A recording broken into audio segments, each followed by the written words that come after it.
गीता का प्रारंभ बड़ी सहजता और सरलता की अवस्था में हुआ है।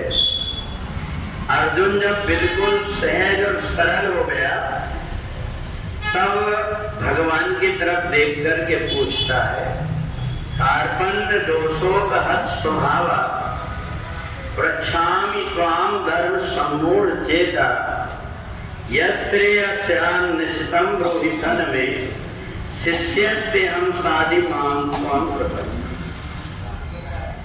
ये प्रश्न पूछने की बड़ी अच्छी विधि है कि जिससे हम कभी प्रश्न पूछे हमारे मन के अंदर छल और प्रपंच ना हो, सहजता।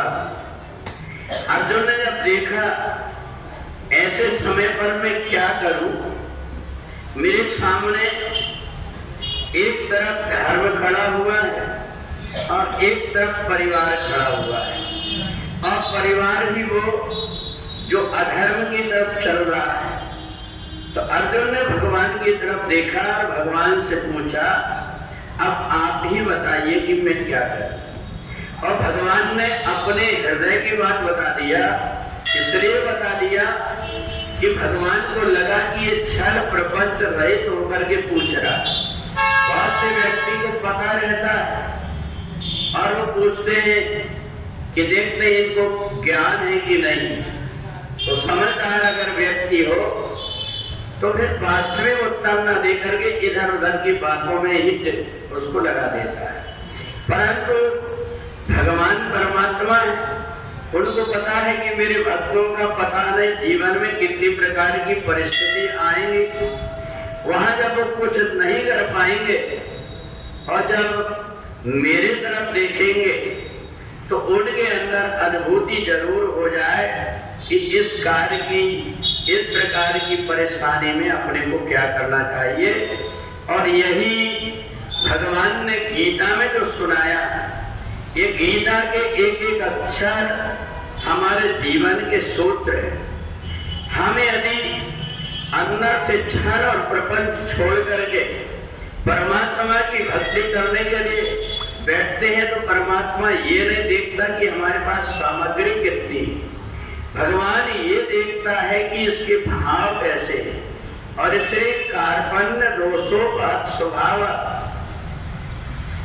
अर्जुन ने कहा, मैं शूरवीर हूँ, मैं बलवान हूँ, मैं धनवान हूँ, मैं राजकुमार, ये सारी बातें छोड़ करके मैं आपका सेवक हूँ, आप मेरे लिए जो उचित है वो रास्ता बताइए। और भगवान को बहुत अच्छा मौका मिल गया। भगवान ने अपने हृदय की सारी बात अर्जुन को समझा दी। यही बात गीता में, अगर व्यक्ति के जीवन में कोई उलझन हो और उसको कोई रास्ता न मिल रहा हो, वो गीता का चिंतन करके भगवान श्री कृष्ण की तरफ देखता है तो कोई ना कोई प्रकार का उपाय उसको मिल जाता है। और यही से ही गीता प्रारंभ होती है, जो 700 श्लोक तक भगवान ने बताया। अंत में भगवान ने कहा कि ये गीता केवल ज्ञान अकेले के लिए नहीं है, श्रद्धावान अनसूयन्तो।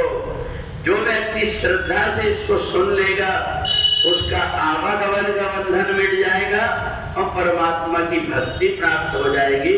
तो इसलिए जब कभी हमारे अंदर कोई दुविधा हो तो संसार के लोगों से पूछेंगे, बात करेंगे तो तुम्हारी हंसी उड़ाएंगे।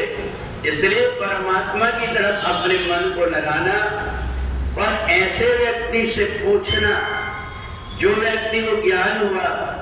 एक व्यक्ति अगर रट करके 15-20 साल का कोई लड़का रट ले सत्यनारायण की कथा, जिसको ना सत्य का पता है ना नारायण का पता है, वो तुम्हें सत्यनारायण की क्या कथा सुनाएगा। उसका धंधा है, पेट पालने के लिए वो कर रहा है।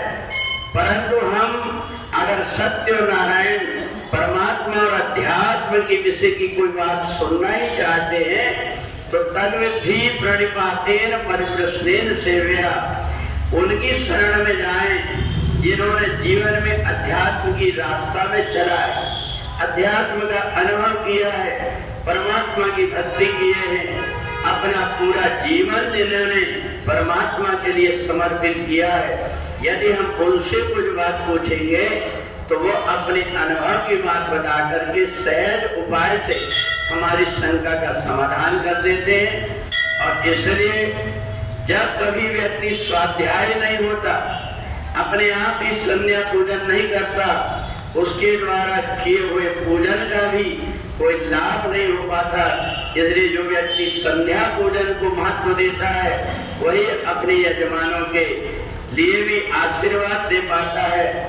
तो इसलिए भगवान ने पहले अध्याय में अर्जुन के विषाद को दूर करने के लिए गीता का बड़ा सुंदर उपदेश किया और अर्जुन से कहा कि तुम ये मत सोचना कि परमात्मा हूं मैं इसलिए बता रहा हूं, मैं तुम्हारा मित्र हूं। सखेति मत्वा प्रथमम यदुक्तम, तुमने कितने प्रकार के जीवन में मेरे साथ कैसा व्यवहार किया होगा मैं ये नहीं देखता, मैं तो केवल आने वाले भक्तों के भाव को देख करके और तुम्हें जो ज्ञान दे रहा हूं, मेरे आखिरी भक्त तक, जब तक गंगा यमुना की धार रहेगी, सूर्य चांद रहेंगे, तब तक के मेरी वाणी पृथ्वी लोक में गूंजते रहे। बोले सच्चिदानंद भगवान की जय।